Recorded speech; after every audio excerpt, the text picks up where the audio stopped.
I've got another project. My youngest daughter, who's 27 now, would not remember a time when this pot rack was not in this house, because I got it, a Boilermaker welded it up for me at a place I was a machinist at before so that was at least 25 years ago. And so it's just some 40 by 5 millimeter flat plate with some 25 mil pipe, and it's 600 millimeters on this face and 400 on that. And these hooks are all made from old welding rod. Well, it's old welding rod now, it was new when it was done. So it's a handy way of getting effectively a lot more cupboard space. So she's bought a house and she wants one. So we are going to have a go at making one. We'll see how far we get today. So I've been to the steel supplies. I've got 3 lengths of this. I've got a 6 metre length, got it cut into three 2 metre lengths. And it was $42 for the 3. And they were $22 for a 2 metre length. So it would have been $44 for 2 lengths from the hardware, like the big barn style hardware shop. So I got myself another piece out in my stock, and I'll have 600 mil length left out of this. So I just need to set up my saw and start cutting bits of metal. So my cutting list is I need 2 at 600 millimeter and 3 at 400. So that should be pretty straightforward.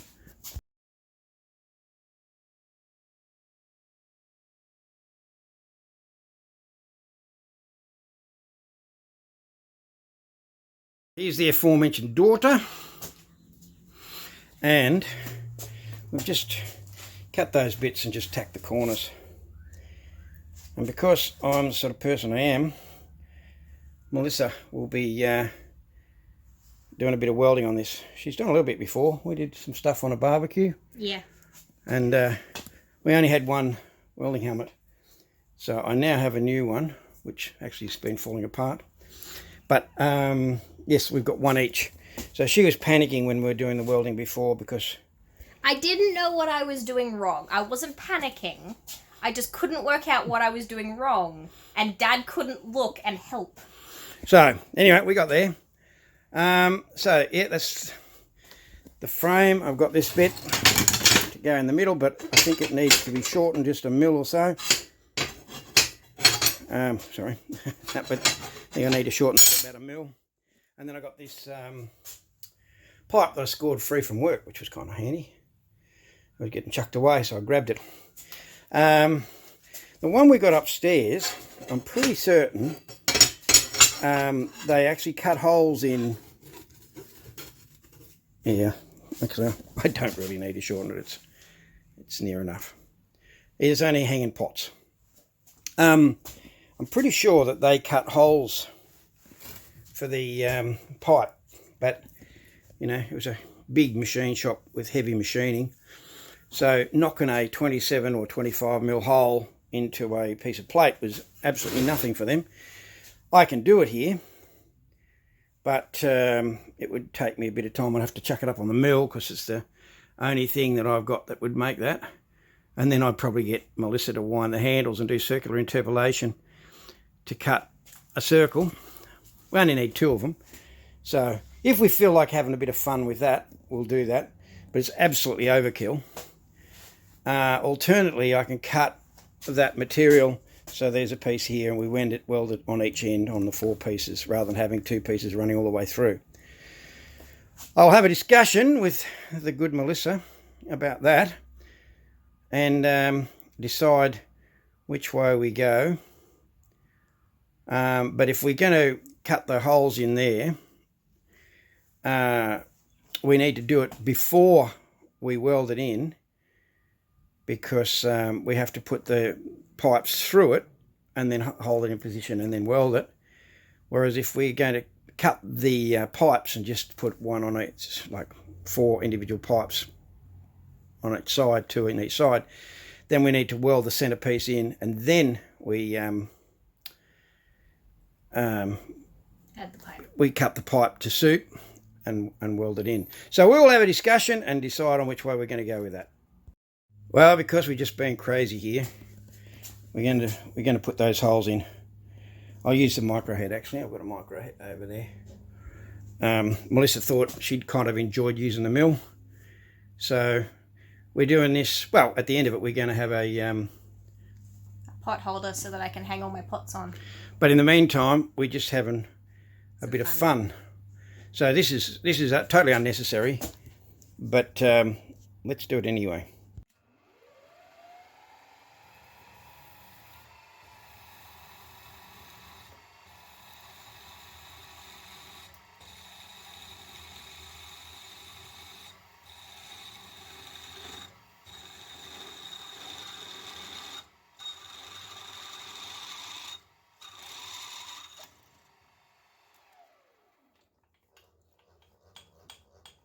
Okay.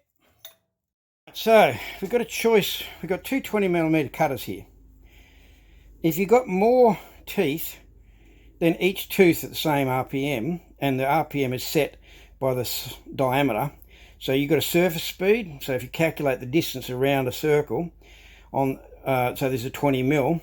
So you got your pi d. So it's going to be around 60mm around there. That's 60mm.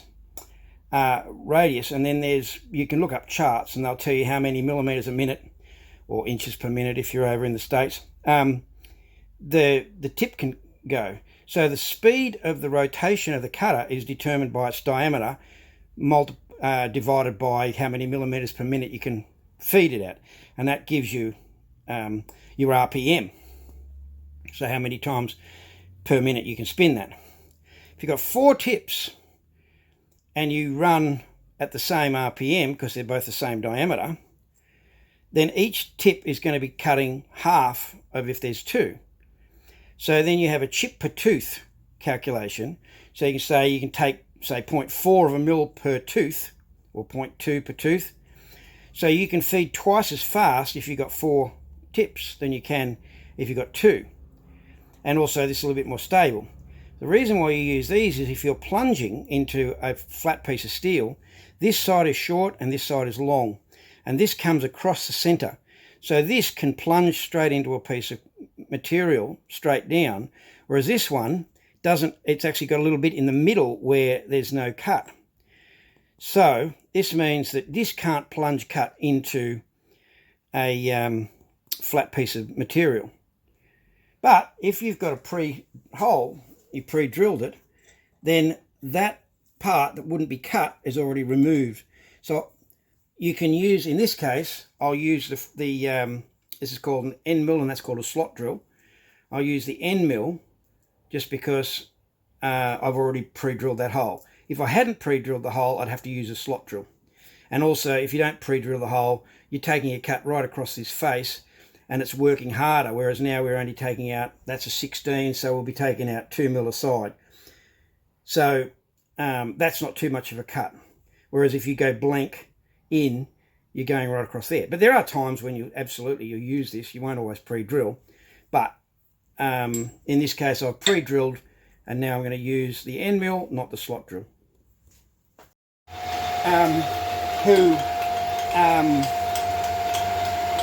Now, I could do the calculations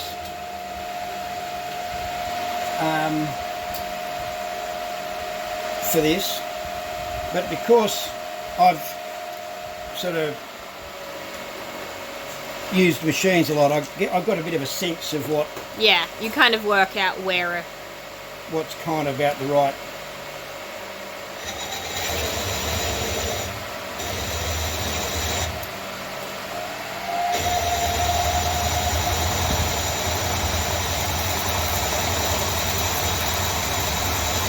This whole stand I bought because, you know, my one on my lathe that I made myself, I thought, oh, it wobbles a little bit. I'll buy their proper one, and their proper one is way more wobbly than my handmade one. So there you go. Back to 0.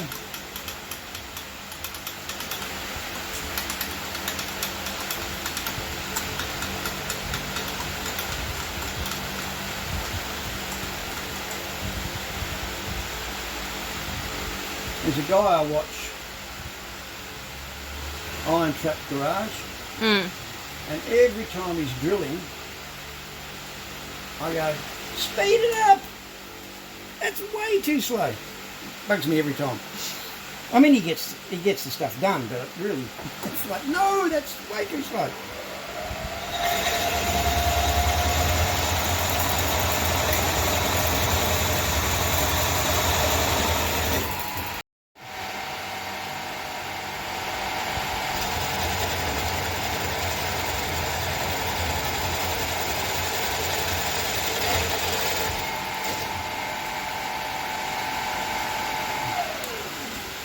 Now I need to find out what size that is.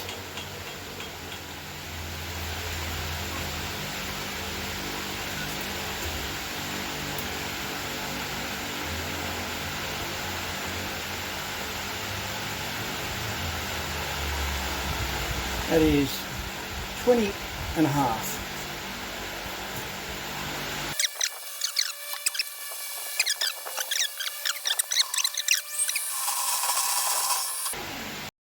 And you wind it that way. That way? That way to go down and then that back way up. to come up. Okay. Yep. Righto, start it up.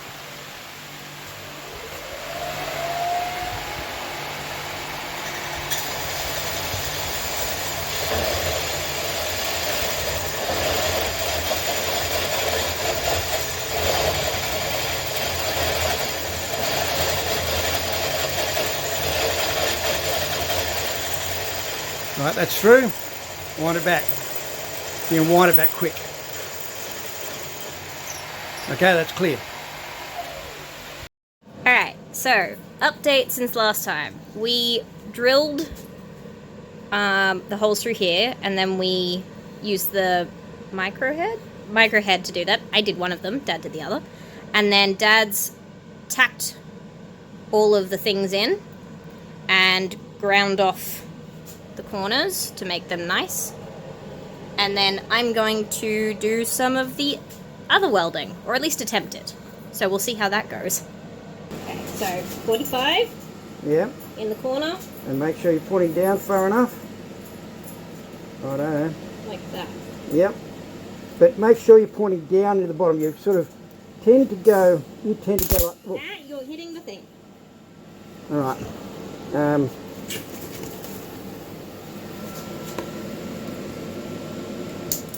Because it is ready to crunch. You're tending to be like that instead of like that. Okay. Alright. And that's why we both have these on. Yep. Okay.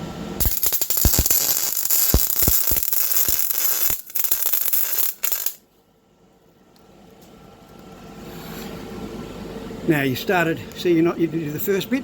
Yeah. So you just weld that first bit. You got it on? Yep. Good.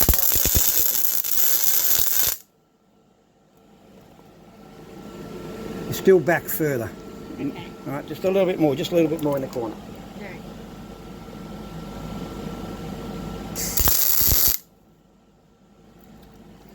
Yep. And that's not too bad. So make sure you note that you're coming in right at the beginning. There's the beginning? Yep.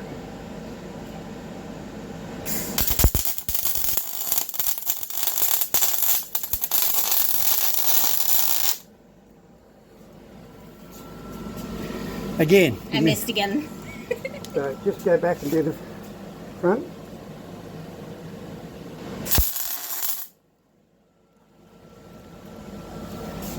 Now you're a bit wobbly, but it's good enough for it's going to hold it. So you've got to you're obviously starting. You notice it'll be too far in, so pull it right back toward you.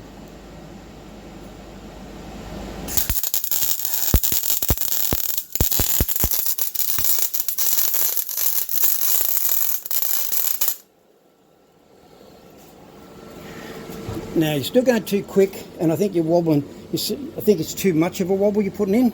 Okay. You see, I mean, it's certainly not going to fall apart. They're just not pretty welds. No, but they're strong enough.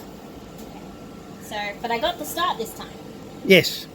So, but you can see you're going too high here. And then not enough there. So just slow it down a little bit and a little less of a wiggle. You're kind of going a bit too much like this. A little less of a wiggle. And it's just sort of... going too far. All right, just take it a little easy, all right? Okay. You got your mask on? Hold on. Now, see, look. You're holding the torch now like that. You need to be around like that in your hand.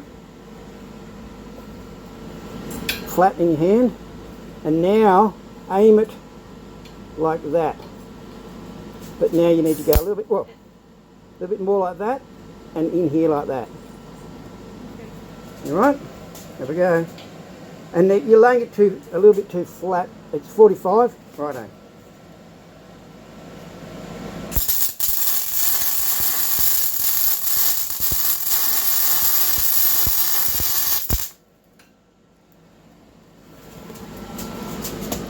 Yeah, look at that. Is that a better weld? Yes. Okay.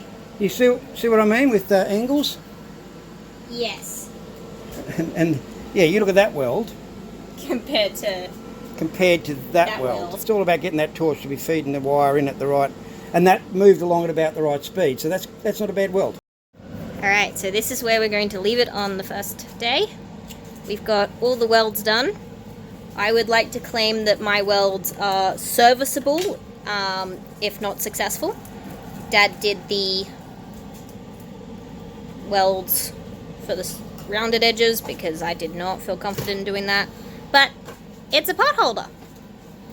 So we're going to have to add the hooks on the inside and then the hooks so that it can hang from the ceiling, and then we'll paint it and it's done.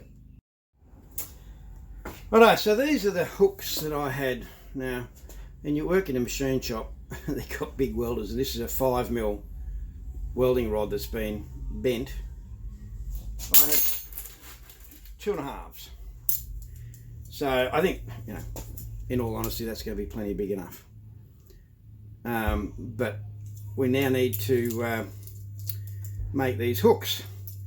So what we're going to do as an illustration from Melissa is we get this and we just whack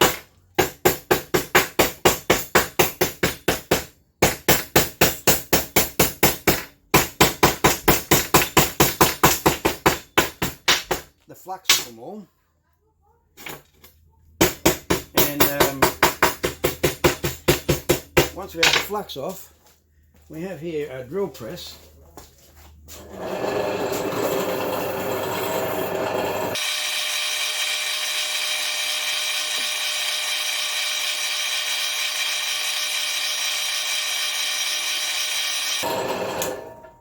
And basically, there's our, I'll get a bit of emery paper actually, and just give that a final.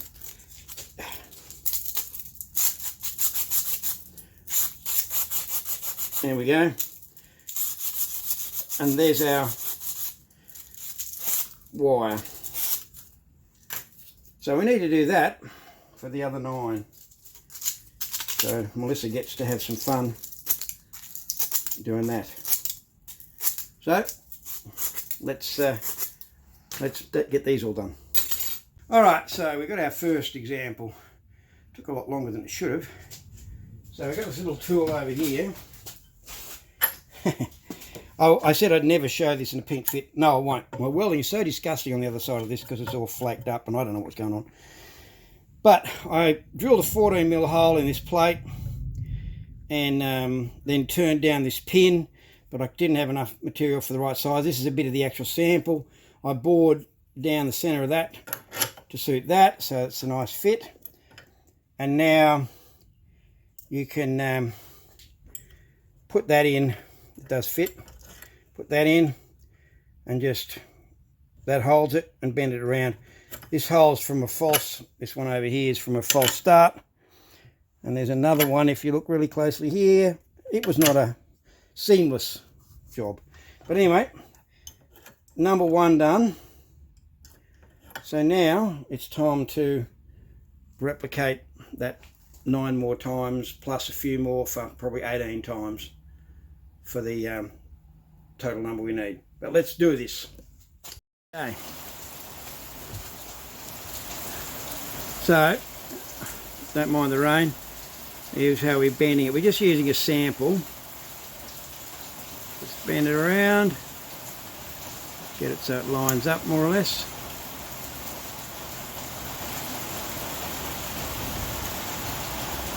And then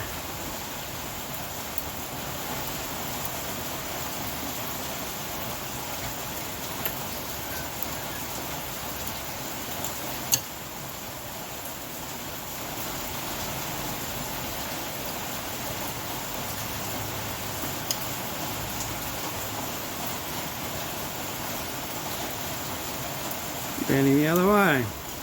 Yeah, the other one, other end.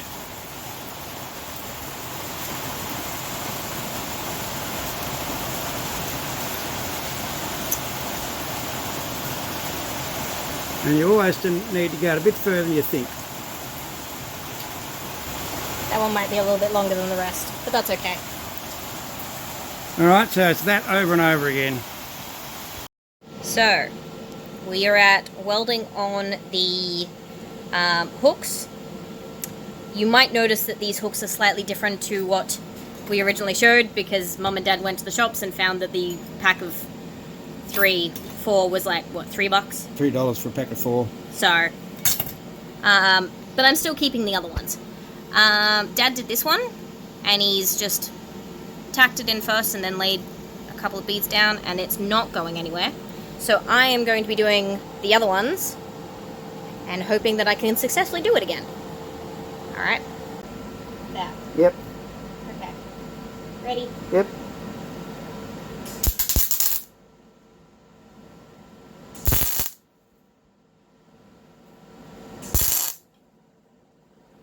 Alright, so it should be held in place now. Just Go this way? Yep. If there's slag drag, so you move from you away. Yeah, that's what I thought. Am I doing the wiggle? Yep. Faster than that, that's it. That'll do. And now do the top.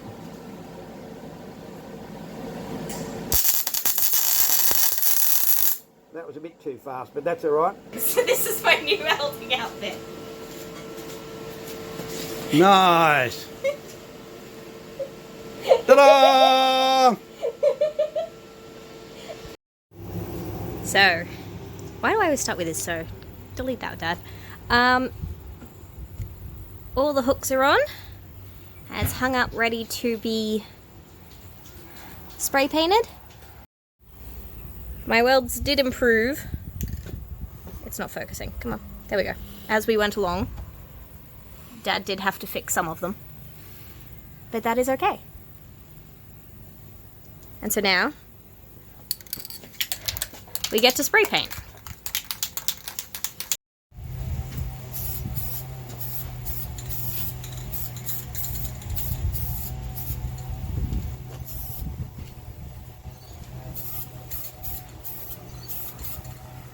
Okay. It is hanging!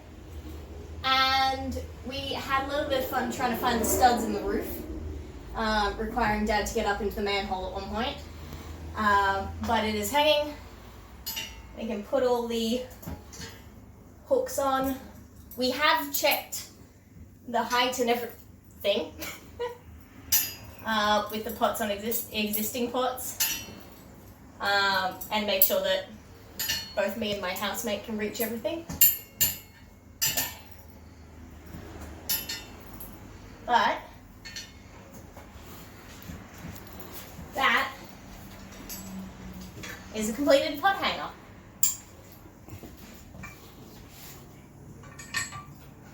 There we go.